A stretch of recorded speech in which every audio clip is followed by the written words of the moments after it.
दफन 67। टेंट के भीतर अजीब सी खामोशी छा गई थी। जॉन अब भी वहीं खड़ा था, उसकी आंखों में गुस्से और चिंता की लहर एक साथ दौड़ रही थी। अनिकेत अब धीरे धीरे अपने बैग से कुछ सामान निकाल रहा था, एक छोटी नोटबुक, वो रहस्यमयी धातु की प्लेट, कुछ मोमबत्तियां और एक रुद्राक्ष की माला जो पूजास्थल से लाया प्रतीत होती थी। जॉन ने झुंझला कर कहा, क्या तुम सच में पागल हो गए हो अनिकेत? अभी हम जानते भी नहीं कि वहाँ क्या है और तुम अकेले वहाँ नीचे जाना चाहते हो, वो भी बिना किसी को बताए। तुम्हें पता भी है तुम लौटकर आओगे भी या नहीं? अनिकेत ने अपना सामान समेटते हुए उसकी तरफ देखा, चेहरे पर वही स्थिर भाव। मैं जानता हूँ जॉन, मुझे खुद भी नहीं पता कि वहाँ क्या है, लेकिन एक बात तय है, अब वो चीज़ हमें छोड़ने वाली नहीं और जब तक हम उसका सामना नहीं करेंगे वो हमें पीछे खींचती रहेगी। जॉन ने झल्ला कर कहा, तो फिर अकेले क्यों जा रहे हो? मैं भी चलता हूँ तुम्हारे साथ। अनिकेत एक क्षण को ठहर गया, फिर उसकी आवाज़ बेहद शांत हो गई। नहीं जॉन, इस बार मैं अकेला जाऊंगा क्योंकि मुझे अब यकीन है जो वहाँ है वो मुझे पहचानता है, उसे जवाब भी मुझसे चाहिए। जॉन गुस्से में उबाल खा रहा था। क्या बकवास कर रहे हो? मैं तुम्हें अकेले मरने नहीं दूंगा। अनिकेत अब उसकी आंखों में सीधा देखते हुए उतनी ही शांति से बोल पड़ा। मुझे मरना नहीं है जॉन, मुझे उस जवाब तक पहुंचना है जो मेरे दादाजी के अतीत में छिपा है, माहिरा की बेहोशी में गूंजता है और उस प्लेट पर उकेरे हर शब्द में सांस लेता है। और तुम्हारा क्या? जॉन की आवाज़ अब भर आ गई थी। अगर तुम न लौटे तो? अनिकेत मुस्कुराया, हल्की थकी हुई मुस्कान। तब ये समझ लेना कि मेरी कहानी वहीं पूरी हुई जहां उसकी शुरुआत हुई थी, लेकिन तब तक तुम ऊपर रहना और किसी को ये मत बताना कि मैं नीचे गया हूँ। सीपी मुकेश को नहीं, शेखावत को भी नहीं, किसी को नहीं। तुम्हारा सिर्फ एक काम है, इंतज़ार करना। अगर मैं वापस आया तो सब बता दूंगा और अगर नहीं आया तो वही करना जो एक दोस्त करता है, मेरे सच को संभाल कर रखना। जॉन का गला रुंध गया था। कुछ देर तक वह कुछ बोल ही नहीं सका, फिर धीरे से सिर झुका दिया। ठीक है, लेकिन अगर तुम नहीं लौटी तो मैं खुद उस दरवाजे को तोड़कर नीचे आ जाऊंगा। अनिकेत ने उसकी पीठ पर हाथ रखा और धीमे से कहा, और तब तक तुम वही करना जो मैं कर रहा हूँ, भरोसा बिना तर्क, बिना डर, सिर्फ भरोसा, क्योंकि दोस्ती वहां भी पहुंचेगी जहां इंसान ना पहुंचे। टेंट के भीतर एक बार फिर सन्नाटा छाया हुआ था। अनिकेत अब धीरे धीरे अपने कंधे पर बैग डाल रहा था, चेहरे पर दृढ़ता और आंखों में गहरी सोच की लहरें दौड़ रही थीं। तभी जॉन ने उसे रोका। वो अनिकेत के सामने आया और अपनी जेब से एक छोटा गोल आकार का चमकदार धातु डिवाइस निकाला, लगभग 2 इंच व्यास का, बेहद साधारण दिखने वाला, लेकिन भीतर तकनीक से भरा हुआ। रुको, जॉन की आवाज़ धीमी थी पर उसमें गहराई थी। तुम अकेले जा रहे हो, लेकिन इसका मतलब ये नहीं कि तुम वाकई अकेले हो।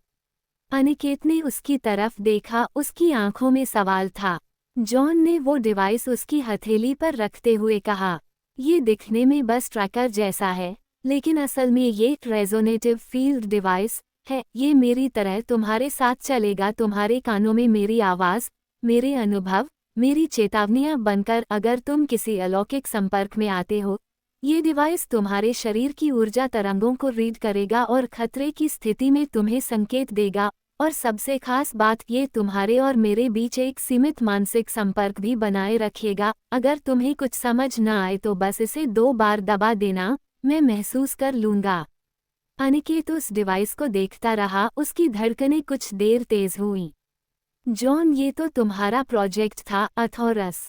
जॉन मुस्कुराया, हाँ, अब तक किसी के साथ इस्तेमाल नहीं किया था, लेकिन अगर कोई है जिसके लिए इसे पहली बार काम में लाया जाना चाहिए तो वो सिर्फ और सिर्फ तुम हो, अनिकेत। अनिकेत ने डिवाइस को अपनी हथेली में कसकर पकड़ा और उसकी आंखों में हल्की नमी आ गई। तुम्हें पता है इस वक्त ये क्या है? क्या ये सिर्फ एक उपकरण नहीं, ये मेरा भरोसा है कि मैं वहां से लौटूंगा, क्योंकि मेरे दोस्त ने मुझे वहां अकेले नहीं भेजा। जॉन ने उसकी पीठ पर हाथ रखा। और याद रखना, अगर कोई आत्मा कोई पुरानी शक्ति, कोई रहस्य तुमसे ज्यादा समझदार है, तो उसे ये भी समझना चाहिए कि तुम अब सिर्फ इतिहास के प्रोफेसर नहीं, एक ऐसे दोस्त हो जिसके साथ कंधे से कंधा मिलाकर विज्ञान और विश्वास दोनों खड़े हैं। पूरा दिन अपनी तैयारी को पूरा करते अब अंधेरा गहराता जा रहा था। तंबू के बाहर हवा में एक बेचैन सी ठंडक तैर रही थी, जैसे समय भी खुद को रोककर कुछ अनकहा सुनने की तैयारी कर रहा हो। जॉन ने अनिकेत को उपकरण पकड़ा दिया था। शब्द कम थे, पर आंखें सब बयां कर चुकी थीं। लेकिन अनिकेत का मन अब भी हल्का नहीं था। उसकी जेब में कंपन कर रहा था उसका फोन। कुछ सेकंड वो टॉर्च की रोशनी में खड़ा रहा, फिर धीमे कदमों से एक और हटकर साइट के सन्नाटे से दूर गया। उसने फोन निकाला और एक नंबर डायल किया, अपने घर। लंबी रिंग जाने लगती है। तंबू के बाहर गहराती हवा और भीतर अनकहा मौन। उधर दिल्ली में एक और हलचल थी। पलक रसोई में कुछ पराठे सेक रही थी। अपरा ड्राइंग रूम के बीच में अपनी स्कूल की डांस कंपटीशन की प्रैक्टिस कर रही थी। चुनरी लपेटे उसने बॉलीवुड और भरतनाट्यम का अनोखा संगम कर रखा था, और ठीक उसके पीछे परी अपरा की हर स्टेप की हूबहू नकल कर रही थी। हाथ उठाती, पांव घुमाती और फिर अचानक गिर जाती। मम्मा, देखो न, ये परी क्या कर रही है। अपरा गुस्से में चिल्लाई। अरे, क्या गजब की नकल है। पलक हंसते हुए बोली। घर खिलखिला रहा था। हंसी की उस गूंज में किसी को पता नहीं चला डाइनिंग टेबल पर रखा मोबाइल कंपन कर रहा था। उस वक्त एक चुपचाप कोना और वो कॉल स्क्रीन पर चमक रहा था। तभी रुद्राक्ष, जो पास ही बैठा कुछ पढ़ रहा था, उसे मोबाइल की रोशनी दिखी। उसने मोबाइल उठाया और नंबर देखा। पापा, उसके होठों से धीमी आवाज निकली। हंसी अब भी घर में गूंज रही थी, लेकिन रुद्राक्ष के लिए उस वक्त सब ठहर गया। उसने कॉल रिसीव किया। कुछ सेकंड की चुप्पी, फिर दूसरी ओर से आवाज आई। रुद्राक्ष, हाँ मैं ही हूँ। अनिकेत की सांसें कुछ पल रुकी रहीं। ये कोई साधारण वक्त नहीं था। एक बाप और बेटे के बीच वक्त, दूरी और कहे अनकहे सवालों से भरी दीवार थी। सब ठीक है। अनिकेत की आवाज धीमी थी, लेकिन ठोस। हाँ, अपरा डांस की प्रैक्टिस कर रही है और परी ने अपरा की डांस की नकल की।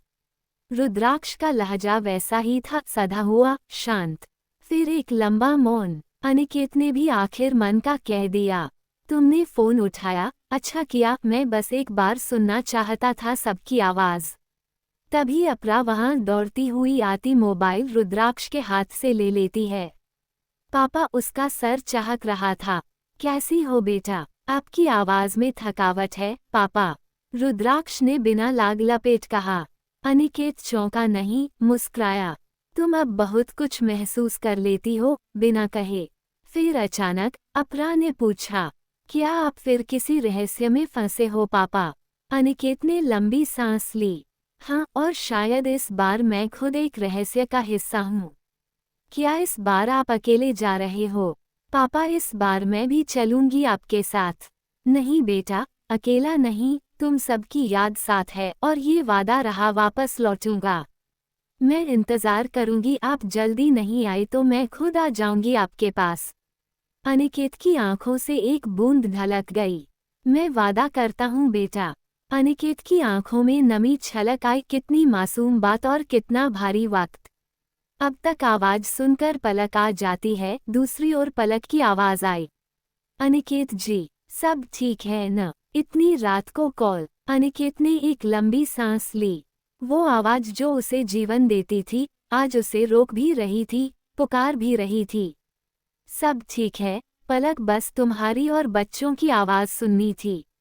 पलक की आवाज धीमी पड़ी। कुछ छुपा रहे हैं न? कुछ अलग है इस बार।